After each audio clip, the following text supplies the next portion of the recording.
กภูกับนกแม่เด้อทุกคนนะ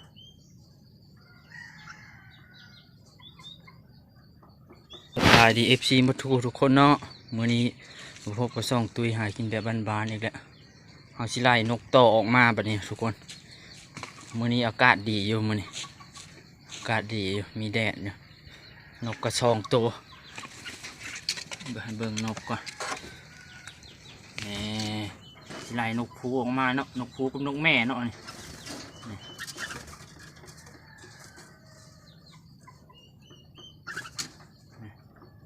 เป็นนกภูกับนกแม่เด้อทุกคนนะ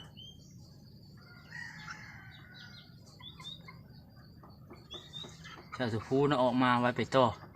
เกี่ยมนกไว้เลยทุกคนอากาศดีเลย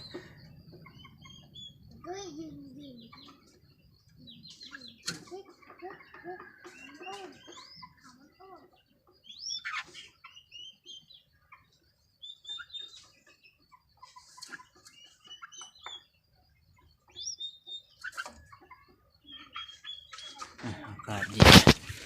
กงเรียบร้อยทุกคนเนี่ย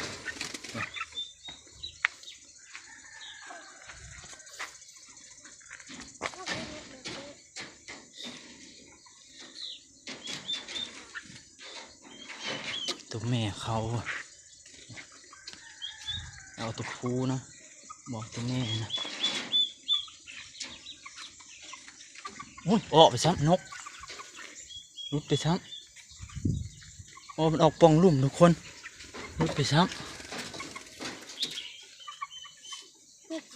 นกแม่รุดไปซ้ำห้องแล้วพุ่นรุดออกไปห้องพุ่นเลยยับออกไอ้มดโอ้มันออกปองลุ่มนี่ทุกคนรุดไปซ้ำโอ้บุเป็นไว้แล้วขอกนกนี่อย่างนี้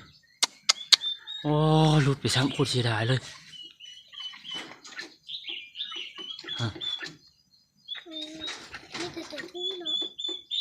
โอ้มันออกป่องนี่ทุกคนมันรุดออกนี่เลยเบิ่งไล่ตรงนี้ออกมาก่อนจะน้อยนกเสียเมื่อไรเห็นเนี่ยบุเป็นไว้แหละไว้ในขอกนี่นะรุดไปตลอดทุกคนเลย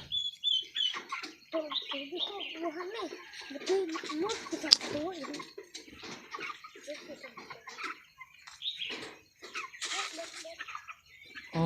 ยทุกคนเลย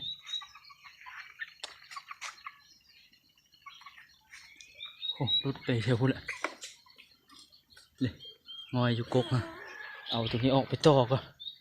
ต่อเอาก่อนจะออกคือเก่าเลยเด้อฮะออกไม่มอดจังฮะน่ะโอ้มันละมุดพื้นเลยเมื่อกี้นี่เสียหายหมดทุกคนเลยนกตัวแม่ออก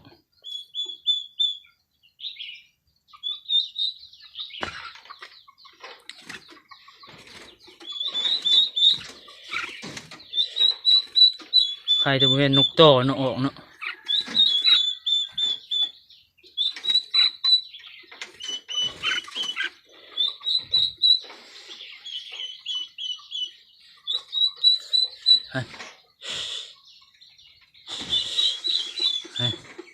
โอ้ยยอมขึ้นเลย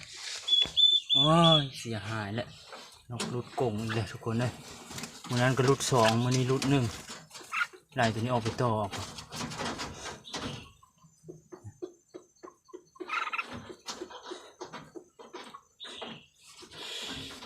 เอาไหมไปเขาไหม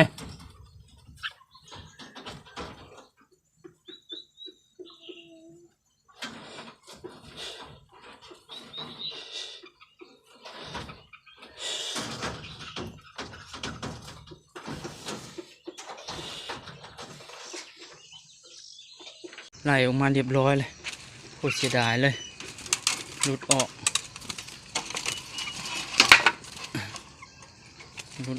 โอ้ไปเกาะออกก่อนไล่นกไปเกาะออกก่อนจะมันยังอยู่เลยออกมาใส่ตุ่มต่อทุกคนโอ้ยหลุดออกกองนั้นซ้ำเนาะจะไปห้องทางใดแล้วบ้านี้คือบุเห็นอยู่แถวนี้เลยลองมาเกาะเบิ่งเนาะส ลองไปเกาะมึงป่าหลังบ้านมันออกมาทั้งนั้น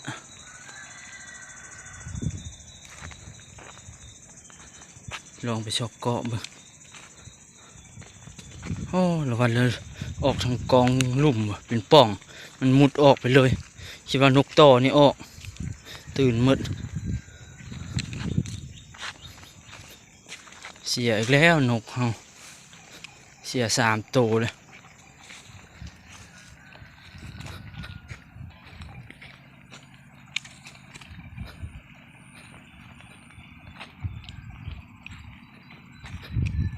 หวดกับบุมีแล้วเนาะแถวนี้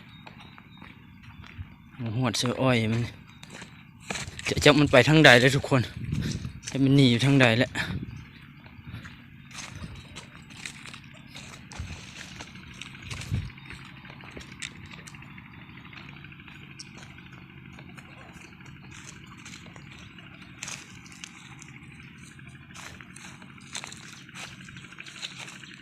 เขาก็มาเลาะต่อเท่านี้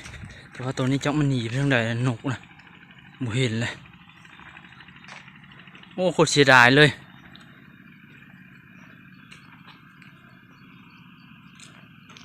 หลุดออกทางกองตุ้มเนาะดีแต่ว่า นกต่อนี่ออกเป็นนกตัวแม่เนาะออกไป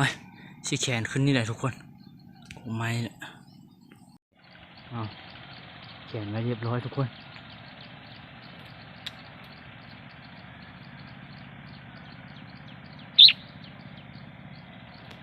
โอ้ยินเสียงมันฮ้องพุ่น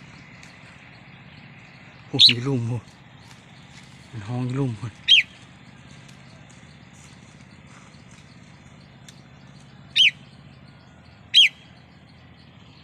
ดอกอะ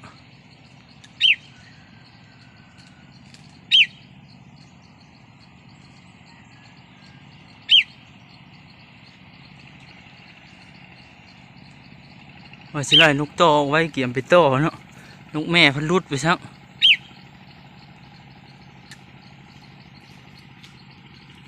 บินพูดแหละไปมาเฮือนก่อนหินมันไปห้องอยู่ลุ่มพูดแหละทุกคนห้องอยู่สายห้วยน้ำพูดแหละลงไปน้ำนกนกแต่งนะ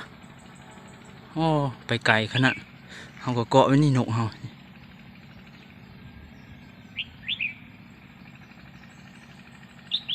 เนี่ย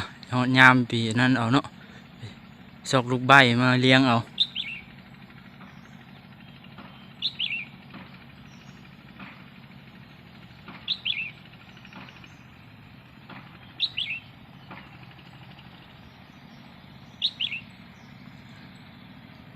เสียงเขาจักเขาเฮ็ดยังอันปั่นจักคุ้มมือ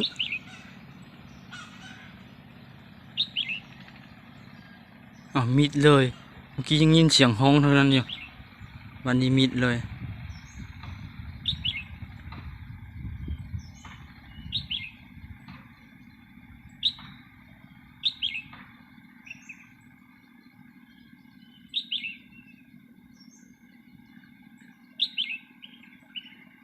มันไปน้ำนกดอกแตงเนาะทุกคนเมื่อกี้นี่น้ำนกดอกแตงเลย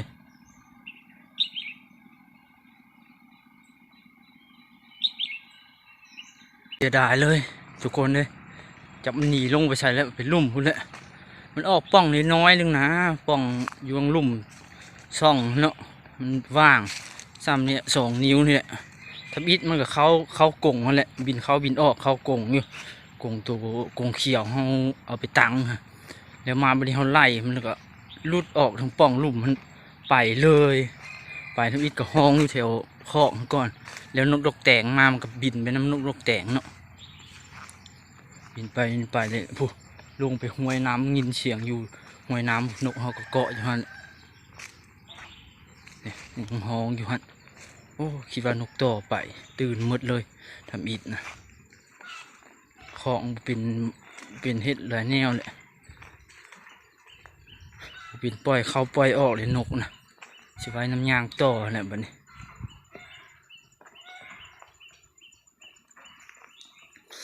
สิบุมีนกเลยบัดนี้ซ้อมไว้มีแต่ไปต่อนกลูกใบแล้วบัดนี้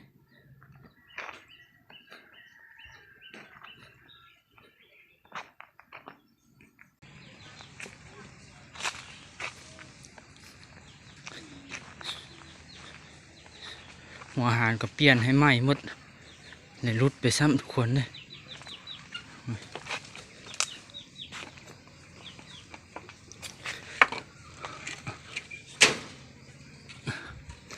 หัวอาหารก็ใส่เต็มโจ๊เปลี่ยนไหม้หมดออกแจ่นี่แหละนี่แจ่นี่มันเป็นว่างแนวนี้เนาะเป็นว่างซ้ำว่างมือเขาเลยมันเป็นว่างแนวนี้เนาะบินมาพุดออกนี่เลย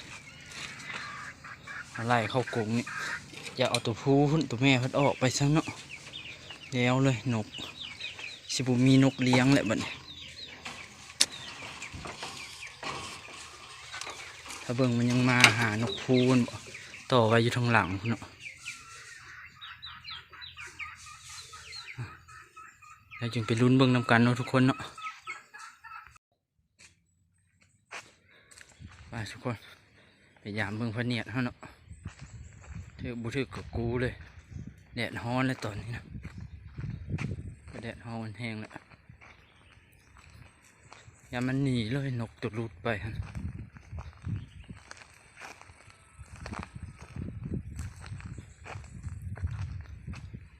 มีแต่นกฮ้องๆเนาะยินเสียงนกฮ้องๆเนี่ยโอ้มันรุดเขาเลยไล่ตัวนี้ออกบ่ทันไปเสาเนี่ยมันหนีน้ำนกดอกแดงเลย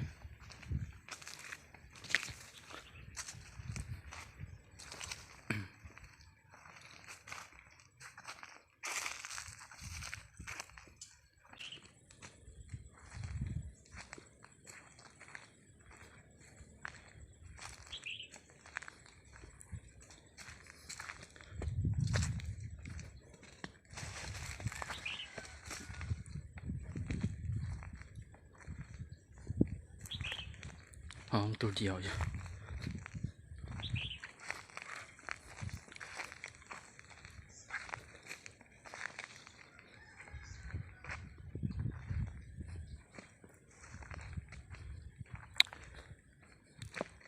ตัวนั้นหนีเลยเนาะ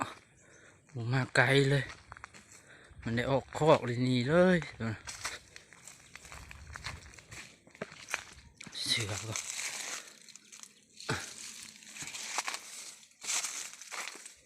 หนีไปเลยเนาะหมูมาเลยทุกคนหมูมาเลยเอาโอเคเนาะทุกคนคลิปนี้เขาก็สิจบลงเพียงเท่านี้เนาะฝาก FC ทุกคนเนาะฝากกดไลค์กดติดตามให้ในเด้อต่อนกรุดกับไรซ้ำอากาศร้อนขนาดมื้อนี้